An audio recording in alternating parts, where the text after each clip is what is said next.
Estudiemos ahora el movimiento circular uniforme, MCU. El movimiento circular uniforme es un movimiento circular con velocidad angular constante. Es decir, el ritmo de giro, la velocidad de giro, va a permanecer constante durante todo el movimiento. Al poseer velocidad angular constante, el tiempo que va a tardar la partícula en completar un giro va a ser siempre el mismo, es decir, el movimiento va a ser un movimiento periódico. Definimos, por tanto, un primer parámetro característico de los movimientos circulares uniformes, que es el periodo. El periodo es el tiempo que tarda la partícula en dar una vuelta, es decir, en completar un giro. Otro parámetro que se puede definir asociado a los movimientos circulares uniformes es la frecuencia, que es el número de vueltas que da la partícula por unidad de tiempo. Estos dos parámetros, el periodo y la frecuencia, están relacionados por la expresión F igual a 1 partido por T. Es decir, F, la frecuencia, es la inversa del periodo. Si utilizamos el segundo para medir el tiempo, para medir el periodo, la frecuencia estará dada en segundo a la menos 1, es decir, hercios. Hz. Y la frecuencia expresada en hercios nos indica el número de vueltas que da la partícula por segundo. En ese caso, la unidad de tiempo sería el segundo. En el movimiento circular uniforme podemos aplicar, como es lógico, las relaciones que hay entre las magnitudes angulares y las magnitudes lineales. Así, por ejemplo, la distancia recorrida por la partícula en un determinado intervalo de tiempo a lo largo de su trayectoria, S, se obtiene mediante el producto del ángulo barrido en ese intervalo de tiempo, llamémosle θ, por el radio de la circunferencia, el radio de la trayectoria, que sería R. Otra de las relaciones que podemos usar es la que existe entre la velocidad lineal y la velocidad angular, la velocidad de giro. La velocidad lineal se puede obtener como el producto de la velocidad angular por el radio, omega debe de estar expresado en radianes por segundo y R, pues si lo expresamos en metros, tendríamos una velocidad en metros por segundo. Con respecto a la aceleración tangencial, hay que tener en cuenta que al tener un movimiento con velocidad angular constante, la aceleración angular va a ser cero. Por tanto, en estos movimientos, y teniendo en cuenta la relación que hay entre la aceleración tangencial y la aceleración angular, la aceleración tangencial va a ser cero. El movimiento circular uniforme carece de aceleración tangencial. Sin embargo, sí posee aceleración normal. La aceleración normal seguimos poniendo que es omega cuadrado por el radio. Por tanto, un movimiento circular uniforme carece de componente tangencial de la aceleración y posee componente normal de la aceleración, como no puede ser de otra forma, dado que la trayectoria es una curva. Al ser una curva, necesariamente debe de poseer una aceleración normal. Aceleración normal que va a ser constante, dado que el radio de giro es constante y omega, que es la velocidad angular, permanece constante, ya que esa es una característica del movimiento circular uniforme. Es que la velocidad angular, la velocidad de giro, permanece constante. En un movimiento circular, la velocidad angular se define como la variación de la posición angular con respecto al tiempo, la derivada de la posición angular con respecto al tiempo. Si omega es constante, como es el caso, es decir, si se trata de un movimiento circular uniforme, esta velocidad angular se puede poner como el ángulo barrido partido por el tiempo transcurrido. Es decir, podemos cambiar el concepto o el término de derivada, el cociente diferencial, que es este, un cociente diferencial, por un cociente incremental, siempre y cuando la velocidad sea constante. ¿Dónde vamos a llegar con esto? Bueno, pues vamos a obtener con esto una relación entre la velocidad angular y el periodo. Si consideramos que transcurre un tiempo igual al periodo, es decir, si en el denominador de esta expresión usamos el periodo t, teniendo en cuenta la definición del periodo, que es el tiempo necesario para que la partícula complete un giro, en ese tiempo habrá dado una vuelta completa. Es decir, habrá recorrido 2 pi radianes. Pues esta es la relación que existe entre la velocidad angular en un movimiento circular uniforme y el periodo de dicho movimiento. A partir de aquí, También podemos despejar el periodo como 2pi partido por omega. Y usando la definición de frecuencia, la frecuencia es la inversa, el número de vueltas que da por unidad de tiempo, es decir, se determina mediante la inversa del periodo. Podemos determinar la frecuencia, teniendo en cuenta que es la inversa del periodo, tenemos que darle la vuelta a esa expresión, sería omega partido por 2pi. Expresiones, cualquiera de estas tres, que son muy usadas en la resolución de problemas de movimiento circular. Estudiamos ahora las ecuaciones de un movimiento circular uniforme.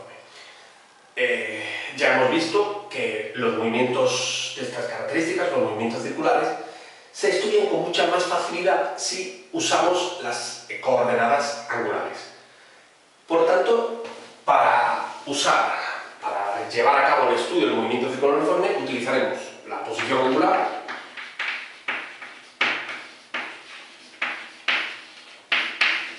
θ, la velocidad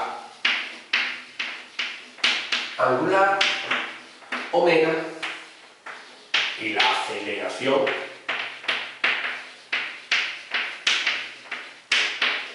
angular, alfa. Las ecuaciones para estos movimientos, pues empezamos por la posición angular. La posición angular sería el ángulo inicial más omega que multiplica t menos t sobre 0. Esta expresión es la expresión que nos determina la posición angular en función del tiempo para un movimiento circular uniforme. Con respecto a la velocidad angular, hay que tener en cuenta que la velocidad angular va a ser constante, no varía, luego su valor será el que corresponda inicialmente, y la aceleración angular que es cero, dado que la velocidad angular es constante. Por tanto, esta sería la ecuación que describe un movimiento circular uniforme. Pues con esto, lo que tenemos que saber del movimiento circular uniforme.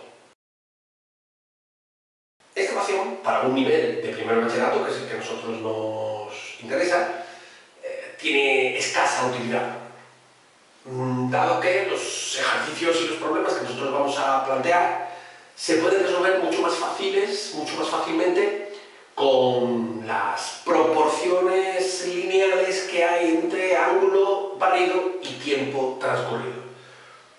Cierto es que en ejercicios de nivel más elevado esta ecuación es necesaria.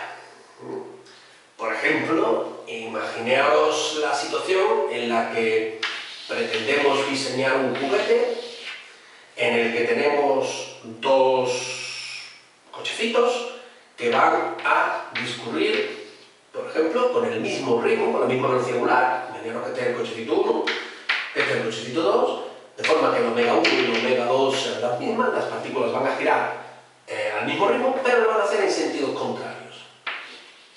Imaginaos que el cochecito 1 circula en el sentido del contrario de las agujas del reloj, y el cochecito 2 lo hace a favor de las agujas del reloj. Imaginaos que nosotros en nuestro juguete pues queremos programar los cochecitos para que cada vez que se crucen pues se les encienda una lucecita de forma simultánea. Entonces tendríamos que saber en qué instante se van a cruzar las partículas. Si estos dos cochecitos giran con la misma velocidad, significa que van a tardar el mismo tiempo en completar la vuelta, dado que tendrán el mismo periodo. Tened en cuenta que el periodo va a ser 2pi partido por omega, con lo cual a la misma omega en el mismo periodo. Eso significa que cuando la partícula 1 haya recorrido media trayectoria, la partícula 2 recorrerá otra media trayectoria. Es decir, se van a cruzar cada vez que pasen por la mitad de la trayectoria. Se cruzarán aquí, después se volverán a cruzar aquí. Es decir, sabríamos perfectamente en qué instante se va a cruzar. Si la partícula tarda, por ejemplo, si los cochecitos tardan, por ejemplo, 4 segundos en dar la vuelta, pues se cruzarán cada 2 segundos. Eso ocurre si las velocidades son iguales. Pero ¿qué ocurre si las velocidades son distintas? Si, por ejemplo, el cochecito 2 tiene una velocidad angular mayor que el cochecito 1, eso significa que cuando se crucen, el 2 habrá recorrido más distancia. El 2 estará, por ejemplo, aquí, mientras que el 1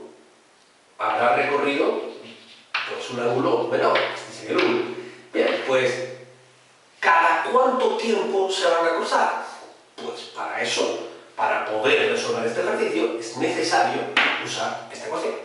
Es simplemente, bueno, una situación que se me ocurre en la que necesitaríamos el uso de estas ecuaciones para resolverlo. No lo voy a resolver aquí, pero si a alguno de ustedes le pica la curiosidad y quiere resolver este ejercicio, pues ahí está, ¿de acuerdo?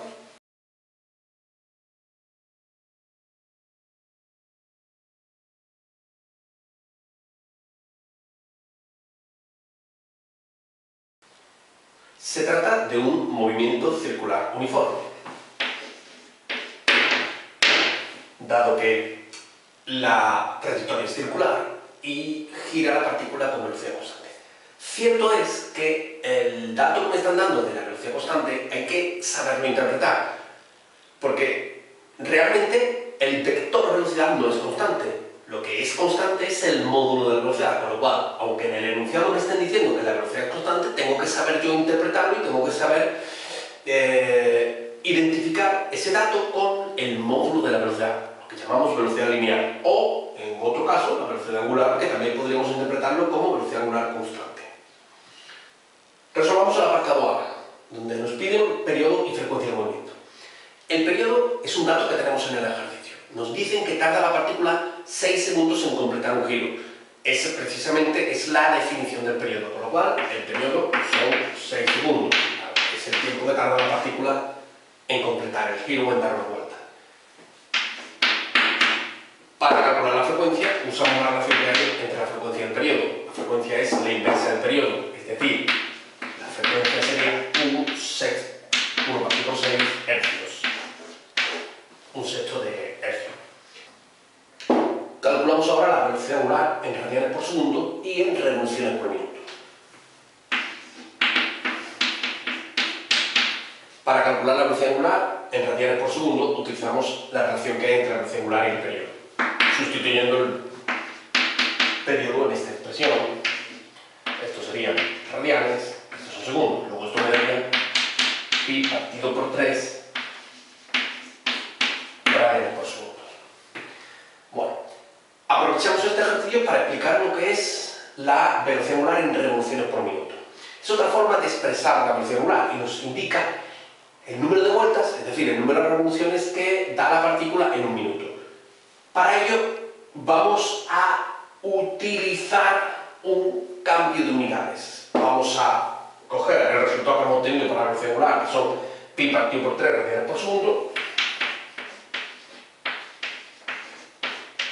que significa que en cada segundo la partícula describe o barre un ángulo de pi partido por 3 radianes, y eso vamos a cambiar las unidades. El radian lo vamos a cambiar por vuelta, por revolución. Para ello pondremos abajo radian y arriba pondremos revolución o vuelta, que es lo mismo.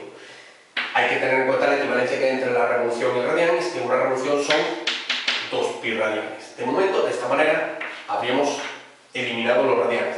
Si lo dejamos así, tendríamos una velocidad angular expresada en revoluciones por segundo. Pero lo hemos terminado, ya que queremos pasarla a revoluciones por minuto. Para ello tenemos que sustituir el segundo y en su lugar poner minuto. Para eso usamos un nuevo factor de proporcionalidad o factor de conversión, en el que el segundo debe ir arriba para que se elimine con este de aquí, y abajo ponemos la nueva unidad que queremos que aparezca, que es el minuto.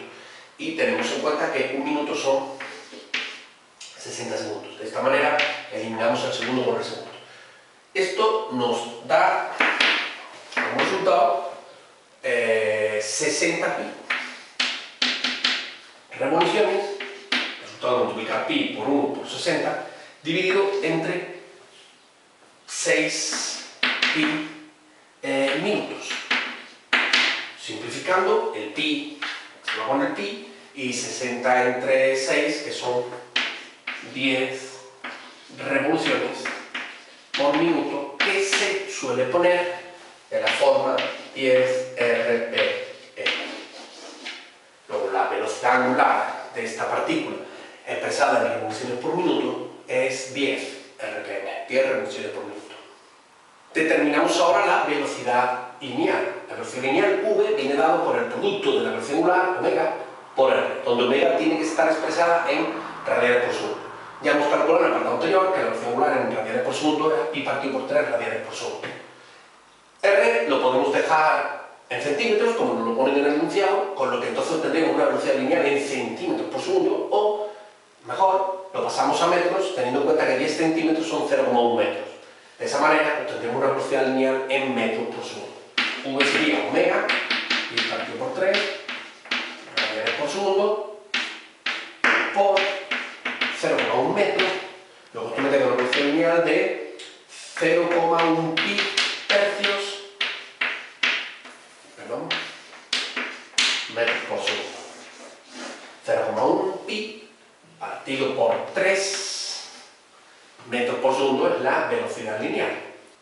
Calculemos ahora las componentes intrínsecas de la aceleración a t y a n. Empezamos por a t. A t, la aceleración tangencial, viene dada por el producto de la aceleración angular por el radio de giro. Teniendo en cuenta que se trata de un movimiento circular uniforme, la aceleración angular es cero. Al ser cero la aceleración angular, la aceleración tangencial es cero. La aceleración tangencial es cero, dado que se trata de un movimiento circular uniforme. La aceleración normal, sin embargo, no puede ser cero, dado que la trayectoria no es rectilínea. Al no ser rectilínea, al ser una trayectoria curvilínea, debe de tener aceleración normal, que es la que provoca los cambios en la dirección de la velocidad. La aceleración normal es omega cuadrado por r. Sustituimos los valores de omega, que es la velocidad angular, que ya la sabemos, en radianes por segundo, y r, que es el radio, que esto sería pi partido por 3 radianes por segundo al cuadrado por 0,1 metro, me daría una aceleración normal de 0,1 pi cuadrado partido por 9 metros por segundo cuadrado. Sería la aceleración normal. Esa aceleración normal estaría dirigida hacia el interior de la curva, es decir, en cada punto de la trayectoria la partícula tendría asociada una aceleración tal como la representamos ahí. A medida que la partícula va girando, en un instante t2, la aceleración normal tendría el mismo módulo, sí, porque el módulo permanece constante, dado que lo son constantes la velocidad angular y el radio, el módulo de la aceleración normal debe ser constante, pero no así su dirección. Si en el problema nos preguntasen también por la aceleración total, hay que tener en cuenta que la aceleración total a es la raíz cuadrada de at cuadrado más an cuadrado.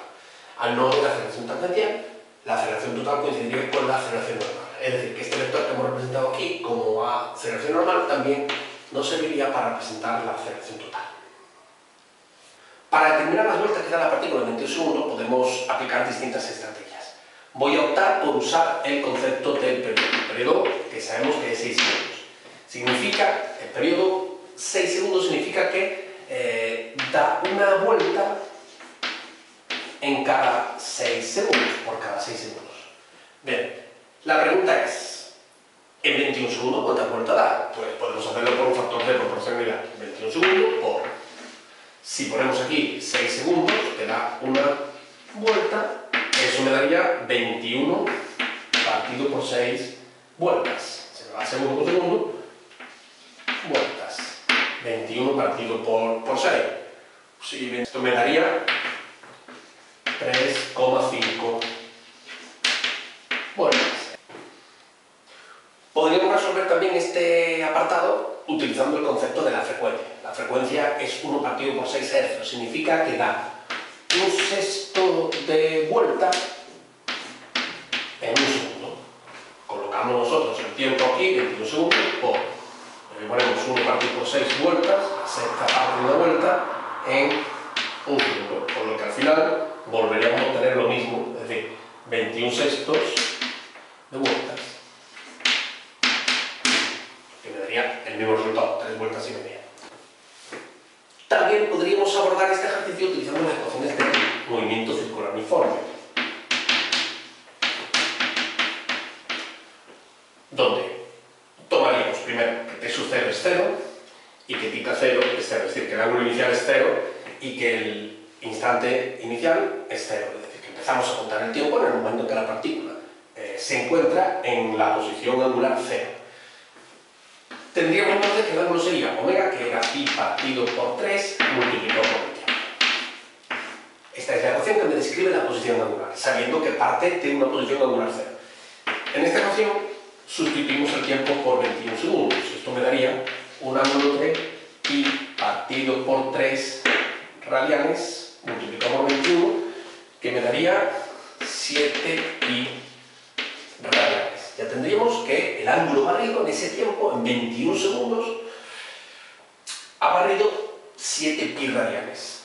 Pero la cuestión está en que no me pregunta los radianes, me pregunta las vueltas. Pues ahora nosotros ese ángulo, los 7 pi radianes, lo tendremos que pasar a vueltas o revoluciones, que es lo mismo. Tendremos que tener en cuenta que aquí tendremos radian y aquí vueltas o revolución, que es lo mismo, y tendremos que tener en cuenta que una vuelta son 2 pi radianes. Radian se diría con radian, el pi se me pone el pi, me daría 7 entre 2, que son 3,5 vueltas. Vemos que también se puede resolver este apartado usando la ecuación de la posición angular. Si bien es lógico que sea más fácil hacerlo con los factores de proporción, ya que estamos habituados a usarlos de haberlo hecho en el bloque de química. Y en este caso, para los movimientos circular uniforme, dichas proporciones se pueden utilizar.